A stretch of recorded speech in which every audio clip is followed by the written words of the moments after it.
is going to work. There. Okay, Jerry, do you remember your responses then? Mm-hmm.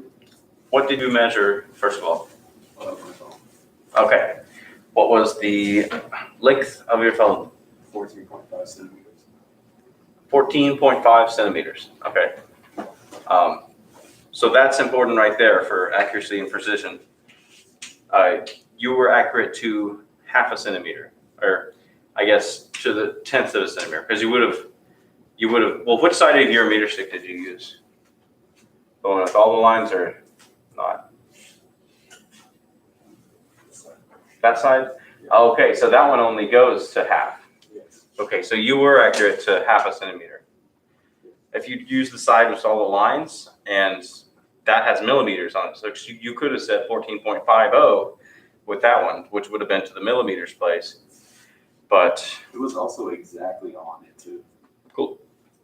Well, but like it could have been almost to where you could have rounded to 14 flat or 15, and if you couldn't round, then you still say 14.5. So if somebody writes down 14.5, that's what we have to assume.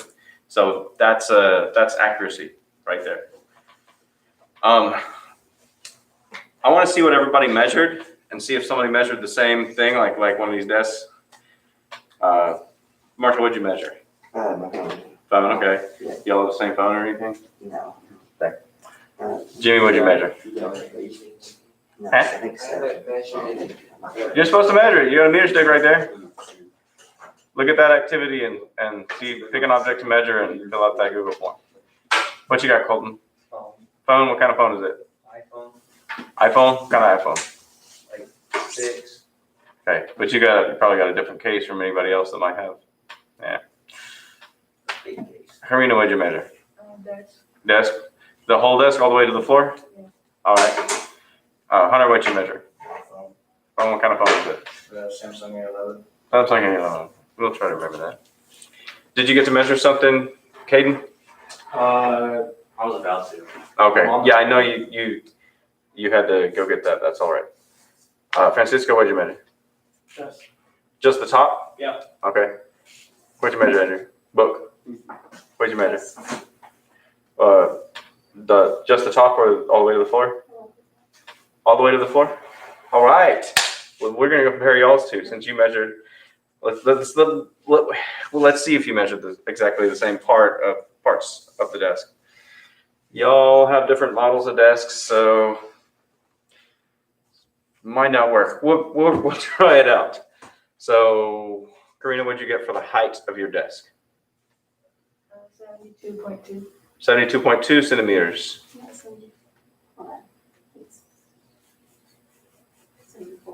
74. 74.0, or what'd you write? 74. Just 74, okay. What about for the width of it?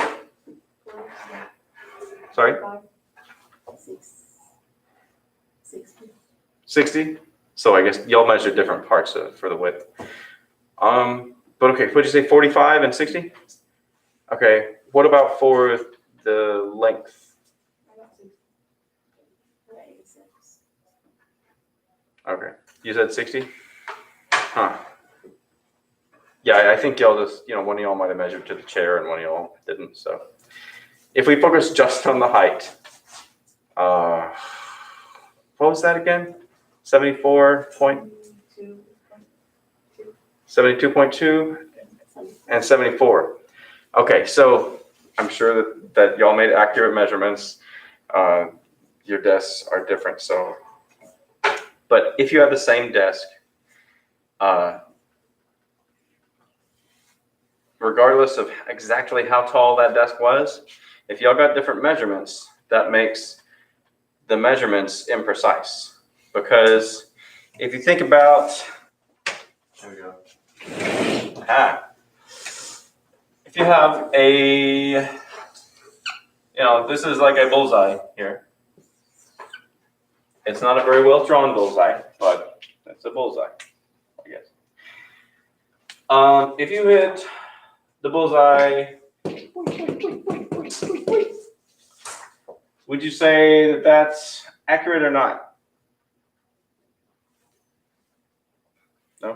Y'all participate with me here. Oh, you say? Is this accurate or not? All these No, attempts to hit the center. no. No, not really accurate. Dang, I should have done the other one first. Delete all these. What am I saying? Delete. We're doing too much virtual stuff, I guess. Now let's say you got all of them right here. Yeah. First of all, something's wrong with your device.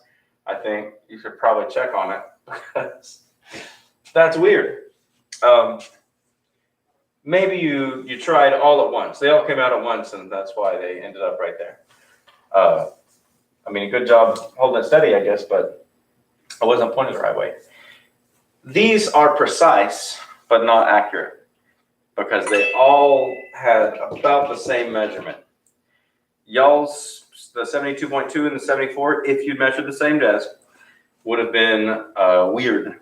It would have been not precise. Maybe one of them would have been accurate, but I don't know. I'm not saying that y'all's measurements are bad. Y'all measure in different desks. I'm sure y'all did great. But like this person is precise, but not accurate. The accuracy would be right there. So if they all were right here,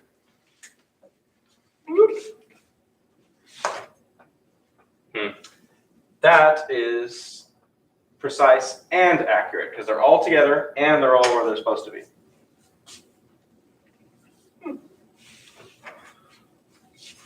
So that's accuracy and precision. I know that I'm turning the projector on. I know that the video people won't be able to see it because the camera is not good at that. I don't want to insult the camera. It's very nice that Alvarado ISD got me a camera, but it doesn't work. So here are the rules for significant figures. And I'm going to write on the board, even though they're already on the board. Oh. So non-zero digits are always significant. This does tie in with the measuring we just did. Give me a minute, I'll show you.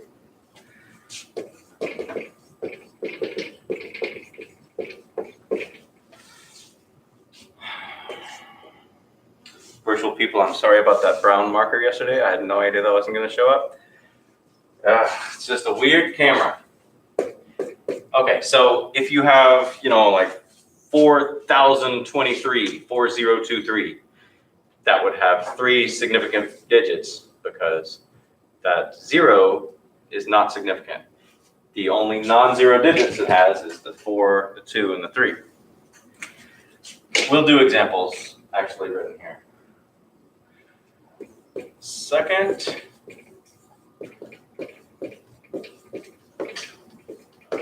If there's a decimal, final zeros at the end of the number are significant.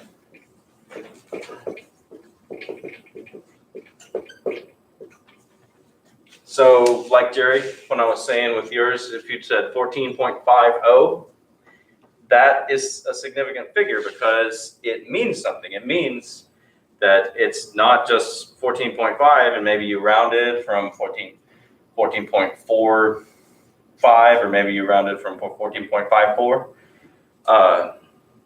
That next digit could be anything if you don't write anything there. If you write a 0 there, that means it's exactly 14.50 and not 14.51 and not 14.49. Now you may have rounded from 14.504 if you had even more lines, if you'd measured it. I just did. Yeah, because if you'd had even more lines on there, you would have had the opportunity to measure even more accurately and say if there's a ton of lines that you could somehow see the difference between all these lines that are super close together, you could have said 14.50001. But there's no way you'd be able to see all those lines. Anyway, that would be a really accurate measurement. But all those zeros would be significant. If you said 14.5000, the end of the zeros at the end of that measurement are significant because that means that it's not 14.5001, it's not 14.5995. It's exactly 14.5000. All right. If we multiply or divide, I'm going to try to save space here. So if multiplying or dividing,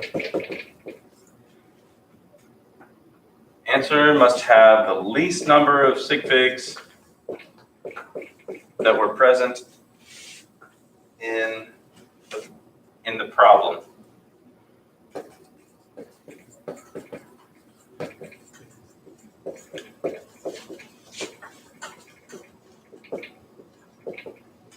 That is not an S.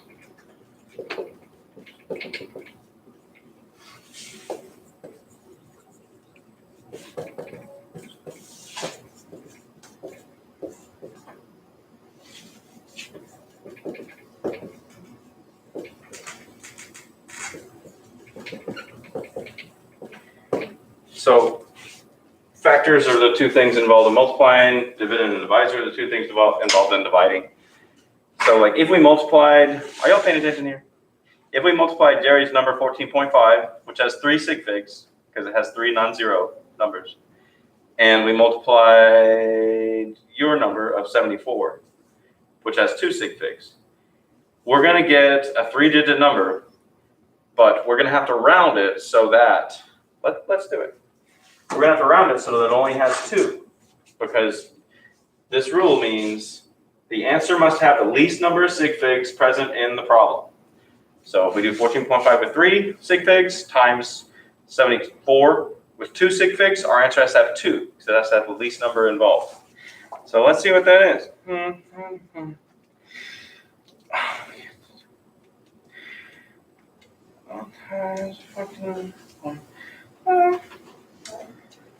I have to change my mode, calculator mode. All right. The answer of, here's an example for this. Answer of 14.5 times 74 equals, I'm looking at my watch instead of my calculator. Wow. It's not even a digital watch. It equals 1073, but our answer has to have 2 sig figs. This has, well, it says 3 as far as we know right now. It has to have 2, so we need to change it to 2, which means we have to round it. That means this 73 is going bye-bye. So to round this to something that's close to, we can't just say 1,000 because 1,100 is closer. So that has 2 sig figs. That's what we got to do. And the reason for that is because we can't pretend that this is 74.0. Well, 14.5 times 74.0 could very well be 1073, and that would be fine. But saying that would imply that that's exactly 74.0, but we don't know that. So we have to say, okay, it's just 1,100 because they rounded and they rounded, and we don't know it more specifically than that. Oh, I'm not even on the camera right now. Oh, yeah, I am. All right.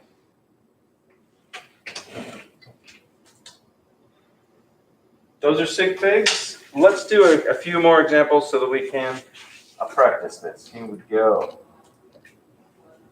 How are we doing here? 55? No, we're doing things. It's fine. All right. I'll write these here one by one because I don't think they can see that. 5.40. These examples use one more rule.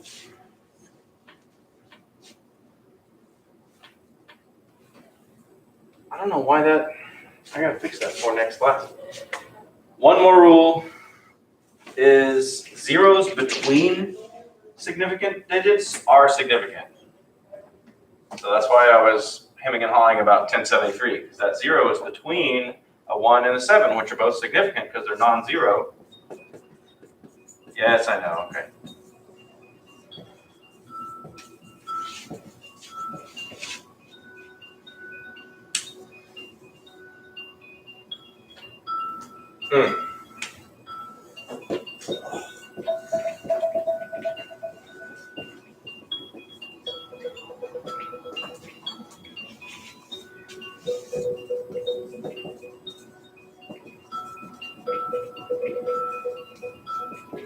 Okay, so 5.40. I need y'all to participate here. How many sig figs does that have? What did you have? Number 1 up there, 5.40. How many sig figs does it have based on these rules? It's got a 0 at the end. That's rule 2. Final zeros are significant. Yo, we're doing stuff right here, right now. Don't be looking at your phones right now. The first one, we're not using the third rule because we're not multiplying or dividing. We're just looking at each number. So we're not going to use this one right now. We might use 1, 2, or 4. So it has non-zero digits. 5 and the 4 are significant. The final 0 is significant. So that's all of them. It's got 3. All right, let's see if we got. Now that final 0 thing is only if there's a decimal. It says if there's a decimal, final zeros are significant. That's 2. Yeah, 210 would have 2. Okay, Jerry, you're done. I need to make sure other people got it. Now that last rule comes into play here. Zeros are between significant figures. They are significant. So somebody else, how many does this have? 4. All of them. This 0 is significant because it's between 2 sig figs. Last one that we'll do. This is a scientific notation number, which we'll talk about maybe tomorrow. I don't even know. Maybe Monday. In these, we don't count these 10 and the 3. We're not looking at this. We're only looking at the number in front. So this has 2 sig figs because it's got 2 non-zero numbers. All right. Would y'all go to the closing activity and see if we can do that while we have time?